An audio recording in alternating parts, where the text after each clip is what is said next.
हम इंसान इस धरती पर कहां से आए? धरती पर घूमने फिरने वाली लाखों प्रजातियों का जन्म कैसे हुआ? आज से 4 अरब साल पहले हमारे सौर मंडल का निर्माण हुआ और इसके साथ हमारी धरती का भी निर्माण हुआ। उस समय धरती 5000 डिग्री के तापमान में उबलता एक आग का गोला थी, जहां लावा के समंदर बह रहे थे। ऐसे समय में इंसान तो क्या, किसी सूक्ष्म जीव का होना भी संभव नहीं था। इस उबलते ग्रह को रहने लायक बनने में 1 अरब साल का समय लगा। हमारी पृथ्वी पर 2 करोड़ सालों तक लगातार लाखों एस्ट्रॉइड्स की वर्षा हुई। इन एस्ट्रॉइड्स के अंदर पानी मौजूद था, जिससे हमारी पृथ्वी पर समुद्रों का निर्माण हुआ। आज से 3.5 अरब साल पहले गहरे समंदर की पनाह में हम इंसानों के पहले पूर्वज यानी सूक्ष्म बैक्टीरियाज का जन्म हुआ। इस समय पूरी पृथ्वी समुद्र में ही डूबी थी और वातावरण में ऑक्सीजन नहीं थी।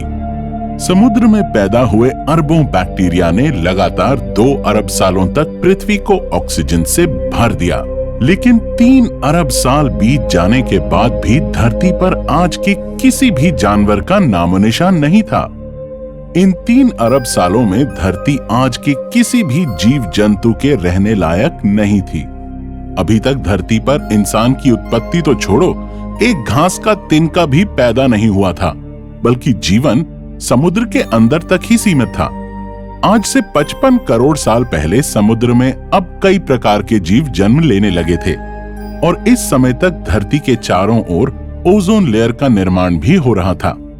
लेट देवोनियन काल में 37 करोड़ साल पहले समुद्र में पैदा हुए बड़े जीवों को अधिक ऑक्सीजन की डिमांड होने लगी, जिस वजह से समुद्र में ऑक्सीजन लेवल कम होने लगा। इस समय कुछ फिशेस ऐसी थीं जो शैलो वाटर में रहती थीं, पर ऑक्सीजन की कमी होने की वजह से उनको सांस लेने के लिए समुद्र तल के बाहर आना पड़ता था और इस तरह कुछ समुद्री जीवों ने लैंड पर रहना शुरू कर दिया।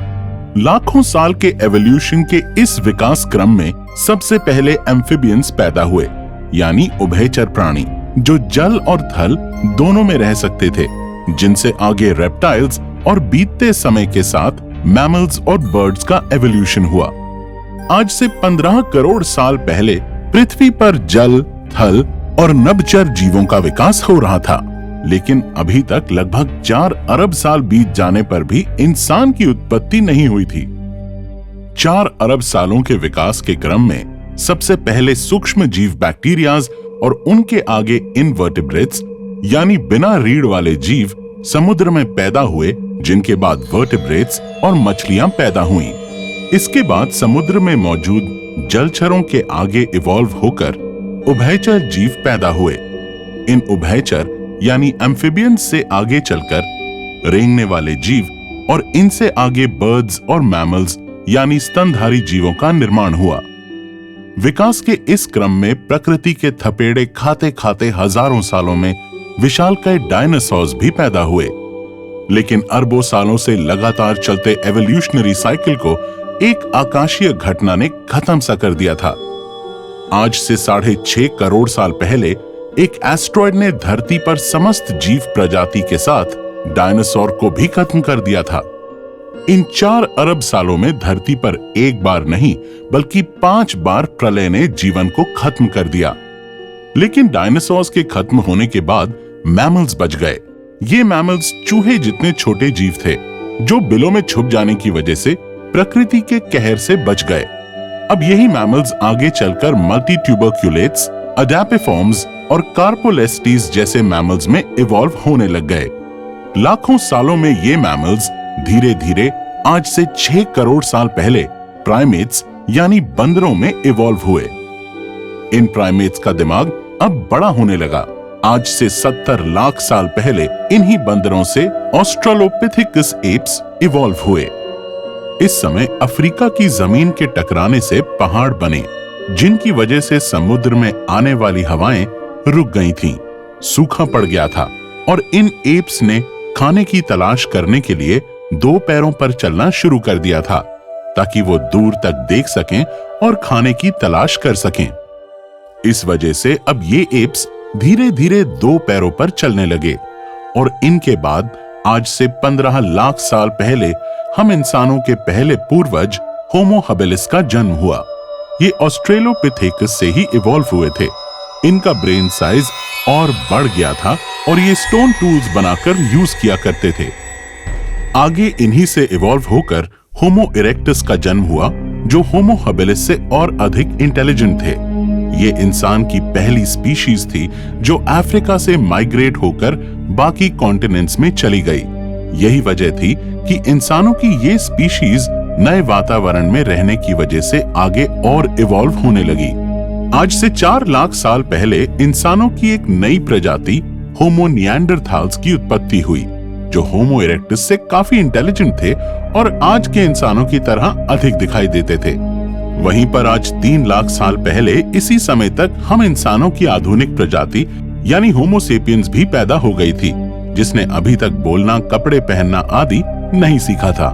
इंसानों की दूसरी प्रजाति निएंडरथाल्स एक ऐसी प्रजाति थी जो एक्सट्रीम कोल्ड में रह सकती थी। इन सब से अलग हम होमो सेपियंस काफी इंटेलिजेंट और भाषा में विकसित थे। ये आइस एज का समय था। इंसानों की इन दोनों प्रजातियों ने आइस एज में आग का प्रयोग करते हुए और सोशल गैदरिंग करते हुए आइस एज को सर्वाइव कर लिया था।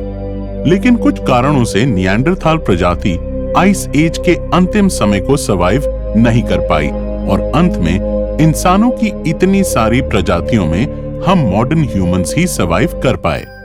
हम इंसानों की और भी कई प्रजातियां इस बीच पैदा हुई थीं, जो अनेक कारणों से लुप्त हो गईं। उदाहरण के तौर पर 1 लाख साल पहले इंसानों की एक स्पीशीज होमो फ्लोरेंसिस भी पैदा हुई थी, जिसे हॉबिट स्पीशीज भी कहा जाता था। इनकी हाइट काफी कम होती थी, लगभग 3.5 फुट यानी 1 मीटर। इंसानों की ये प्रजाति भी कई एनवायरमेंटल फैक्टर्स की वजह से सर्वाइव नहीं कर पाई, लेकिन हम होमो सेपियंस अपने तेज दिमाग की वजह से लगातार सर्वाइव करते गए। हमने आग का आविष्कार करके पका हुआ भोजन खाना शुरू किया, जिस वजह से हमारे शरीर में भोजन पचाने में अधिक ऊर्जा का प्रयोग नहीं हुआ और बची हुई इस अतिरिक्त ऊर्जा ने हमारे दिमाग को और विकसित किया। इस अतिरिक्त ऊर्जा की वजह से धीरे धीरे हमारे दिमाग का और अधिक विकास होने लगा। अभी तक इंसान धरती पर अवस्त्र घूमते थे। इसके बाद जैसे जैसे समय बीतता गया, हमने भाषा का आविष्कार किया, कपड़े पहनना और चित्रकारी करना भी सीखा। पिछले 4 अरब साल की हमारी ये कहानी ये बयान करती है कि ये सभी भांति भांति के जीव जिन्हें हम धरती पर देखते हैं, ये सभी हमारे परिवार का ही हिस्सा हैं। धरती पर मौजूद एक एक जीव जंतु शुरुआत में पैदा हुई सिंगल सेल ऑर्गेनिज्म से ही इवॉल्व हुए हैं। पृथ्वी पर मौजूद सभी जीव जंतुओं के और हमारे पूर्वज एक ही थे। कहीं ना कहीं हम इंसान इन सब जीव जंतुओं से अलग नहीं, बल्कि हम इनका हिस्सा हैं। अरबों सालों के एवोल्यूशन के निशान हम एक माँ के गर्भ में आज भी देख सकते हैं। जब एक ह्यूमन एम्ब्रियो माँ के पेट में होता है, तब मात्र 24 दिन की स्टेज में हमारे सर के पास ये गिल स्लिट्स मौजूद होते हैं। इन्हें पेरिंकल पाउचेस भी कहा जाता है और ये गिल स्लिट्स मछली के अविकसित बच्चे में भी मौजूद होते हैं, जो आगे चलकर मछली के गलफड़ों में बदल जाते हैं।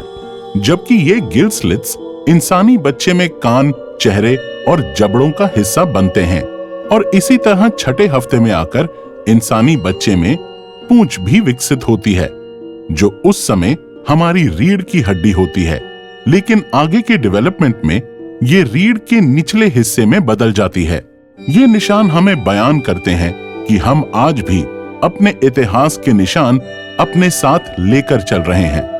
धरती पर मौजूद सभी जानवर, गाय, घोड़े, हाथी, ऊंट, समुद्री जीव और सभी पशु पक्षियों के साथ हम इंसान आसमां से नहीं टपके, बल्कि अरबों साल के विकास क्रम में पैदा हुए हैं।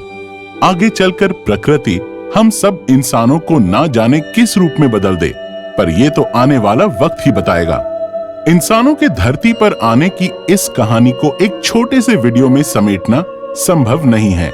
लेकिन एक सवाल, आपको क्या लगता है, अगर अन्य ग्रहों पर जीवन होगा तो क्या वहां भी एवोल्यूशन से हमारे जैसे इंसान पैदा होंगे या वो हमसे बिल्कुल अलग होंगे? कमेंट्स में जरूर बताइएगा। मैं मिलता हूं आपसे किसी अगले वीडियो में।